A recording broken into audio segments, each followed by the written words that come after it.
State House kwakushaya Chiremera chakuti rasikei kokuya. Makuswera muchingotaurwa pasocial media mukuru. Timu renyu ngarisefe vanhu vanosvika kwamuri. Vanoronga mameeting enyu ngavasefe vanhu vanofanira kusvika kwamuri. Kakuyere kuState House kuya. Fugitives. Nubu. Mhesva mukono dziri kubudikira kuState House, mbavha nemakororo. Right. Tutangana fake pastor Passion Java. Uyu ane mukuru wenyika. Hanya dza Passion Java tichataure. Munhu wese anotoziva kuti Passion Java is fake from day one. Munhu wefake, hapana kana two ways about it. Toenda kune Mhombwe, Magaya, Mbavha iri kubira vanhu mari. Right now tine vanhu vakawanda vari kuchema vakavharwa naMagaya vachinzi tichakutengerai mastand, ngatiitai maproject bvisai mari.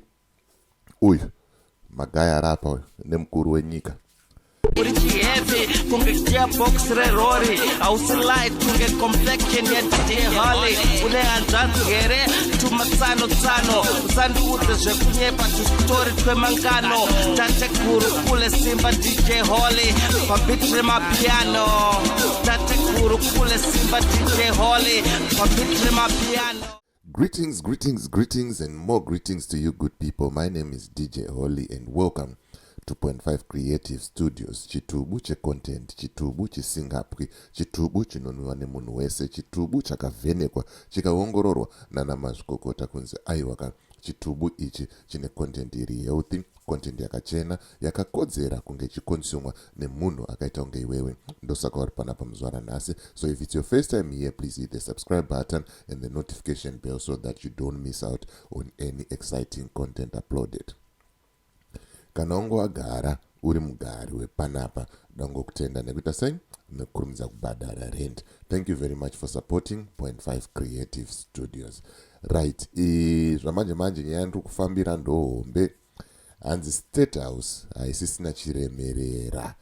State House yafumuka uyezve president musangobvumira vanhu vese kuti vakuonei vachitorwa mufananidzo nemi. Mbavha, Mhombwe zirungowanika dzichingotorwa mufananidzo napresident. Saka sezvamunoziva ini ndofamba nedingindira rekuti umbowo ndo randofamba naro, ndinongouya nazvo ndokuratidzai. So there's a video clip that I'm going to show you. Raitwa naQueen Tatelicious vachitaura iyo vachiti hatisisina chiremerera kuState House. State House yafumuka. Pakaipa baba, pakashata. Saka ndisandapinda muvidhio iri ndiri kuti munhu ngaarongeke. Tikuramba tichikurudzira kurongeka. Ngatirongekei 2024. Vhurawo bank account reFNB. Chinongodiwa ipassport yako chete. Chero uri kune nyika ipi zvayo. Bata Michael panhamba idzo dziri pasapo. Omutaurira kuti ndabva kuna DJ Holly. DJ Holly vataura iwo kuti iwewe ndiyo munhu anokwanisa kutoita kuti ndiswere ndatoone bank account. Saka Michael anokuitira mutactic wacho zvinhu zvaita sei zvobva zvaita handitika. Saka bata Michael panhamba idzo dziri pascreen handitika. At the same time ngatisakanganwai kuti kubva musi wa24 kusvika musi wa29 kugweru chinenge chakachaya namutumwa Masango. Asi ma1on1 isangano, musangano mukuru wemadzikereke amadzibaba Masango. Asi vachazocreate time for ma1on1 kune vanodawo zvavo kuti tsono dzavo dzinongerwe muchivande. Saka tora nhamba dziri pascreen wobatani mutumwa Masango handitika. Wokuita sei wokufambira nyaya dzako, wokuitira kuti zvinhu zvako zviite sei zvirongeke zviendeke kumberi handitika. Mazuva apfuura yandaimbomhanya nenyaya dzasekuru Tasvu, pane vakazondibatawo vachitaurawo nyaya dzavo. Saka ini handizoite kunge ndakarerekera side one. Ndichakuunzirai pane vari kunzi mukoma vaSimba. Totaura kuti zvakambofamba sei, Simba akakura sei, akazobatsirwa sei nasekuru Tasvu. toona vanenge vachito vakavharwawo vanouyawo tichivaisa paplatform, vanenge vachito vakabatsirwa vanouyawo tichivaisa paplatform, nekuti platform ndeye munhu wese. Ndosaka ndichigara ndichitaura kuti kana une nyaya yaunayo yaunoda kuti ndifambire, namba ndidzodzo idzo, gara wakadzisevha mufoni mako. Kana une business raunaro raunoda kuti ndikushambadzire, namba ndidzodzo futi. Ndite sei ndibate, ndikuite sei ndikushambadzira. Nditika right, rega tipinde munyaya yedu ya Queen Tatelicious. Aiwa, Tatelicious anovhura zvake hombe, but sometimes anotaura zvinhu zvine musoro, zvinhu zvine direction. Rega ndizviite kadika apa munyasonzwa nekuona Queen vachiita zvinhu zvavo. Mawani baba, mawani. Right. Ndise chiziviso kuna mkuru wenyika, kuna president wedu vaEmerson Dambudzo Mnangagwa Shumba sekuru wangu. Kustate house kwakushaya Chiremera. Chiremera chakuti rasikei kokuya. Makuswera muchingotaurwa pasocial media mukuru. Timu renyu ngarisefe vanhu vanosvika kwamuri. Vanoronga mameeting enyu ngavasefe vanhu vanofanira kusvika kwamuri. Kakuyere kustate house kuya. Mucharangarira nguva yaRobert Mugabe. Waisa kana kufambwa vanhu vaita kudengendeka. Izvo tunotoona kamuchacha turi kubudikira. Vana wiki nevo vari kuita yarauru pasocial media senge irero. Mafuta chete baba azere mumwiri mwema kudrena munhu unoda magaroni 55. No, Shumba. No. Musajairirwe kudaro. Kustate house ngakupiwe Chiremera. You are the president. Izvo kusukuru unganidza imbwa sungata dziri kutsvake kustate house. Nhasi nangotirega ndise chiziviso kuna mukuru wenyika. Right. Mamunzwa musikana achitaura kuti state house ngaiite Chiremerera. Rega timbomeshena some of the few fugitives nubu mhesva mukono dziri kubudikira kustate house, mbavha nemakororo. Right. Tutanga na fake pastor Passion Java. Uyu ane mukuru wenyika. Nyaya dzaPassion Java hatichataure. Munhu wese anotoziva kuti Passion Java is fake from day one.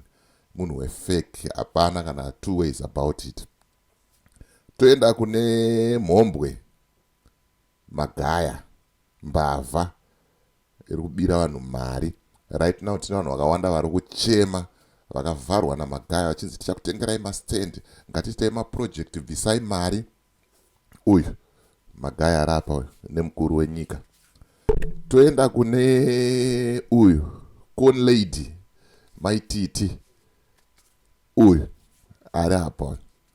Toenda kuna Chivhayo uyu ari apa nemukuru wenyika. Hatisakurerutsa here mukuru wenyika apa. Mbavha, makororo, Mhombwe dzese vanhu vane mascandals asingapere vanenge vachingobudikira nemukuru wenyika. Bo here zviri kuitika izvi? Kana kuti bo here? Nekuti pakashata baba. Fair chaipo katikada kutaura ka Tatelicious of course ibenzi zvake tinozviziva, but hanzi vamwe vakaunzwa hondo nemurwere wepfungwa wakamushora. Apa ndaonawo she's making sense. And autaura zvinhu zvine musoro chaizvo. Nyange mukamuseka mukati ingito mukati chiichika, but apa ataura zvinhu zvine sense. Because I remember isusu madays edu tichikura kutaura zita rekuti Robert Mugabe. Kuti Robert pasina president RG Robert Mugabe zvaive nechiremerera. Even mumakombe waisambonzwa nyaya dzichitaurwa, because waisaziva kuti wakagara nani, ndiani ari paside pako, unopedzisira kutongosungwa kunzi aiwa hande vakuru nenyaya muri kutaura munoitaurira chi kumberi. Pare zvino zvitinoona mukoma wangu Gambagwa anongoti Mnangagwa, mukoma wangu Simba anongoti Mnangagwa, vanhu vese vanongoti Mnangagwa.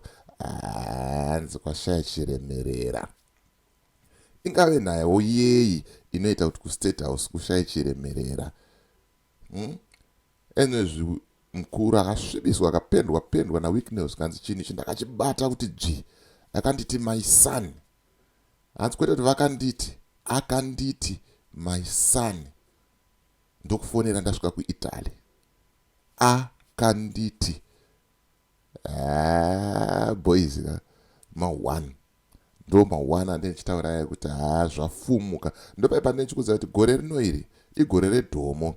Vanhu vari kungodhomoka zvichingobuda zvega pachena zvichingonzi wa pakashata.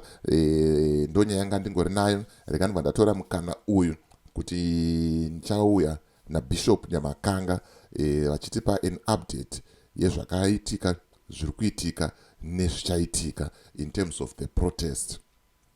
Panapa ndakakuudzai ndo pamunowana mareal updates asiri biased, ane chokwadi, akanaka, asina kana kusefwa.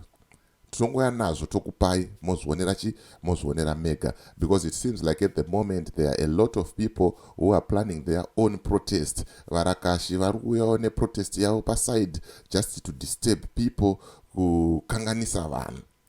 Saka inini panapa ndokuunzirai zvinhu mamiriro azvakaita sei azvakaita sezvazviri. But nyaya hombe ndo yanga ndinayo iyi yekuti anzi kuState House kwafumuka, kwashaya chiremerera. Munoti chiinazvo Mbavha, matsotsi nemhombwe zvakungowanika zvichitorwa mufananidzo napresident. Ndo nyaya yanga chikufambira nayo zvamanje manje. As for me, DJ Holly and the rest of the crew behind the scenes, tiri kuti it's bye for now.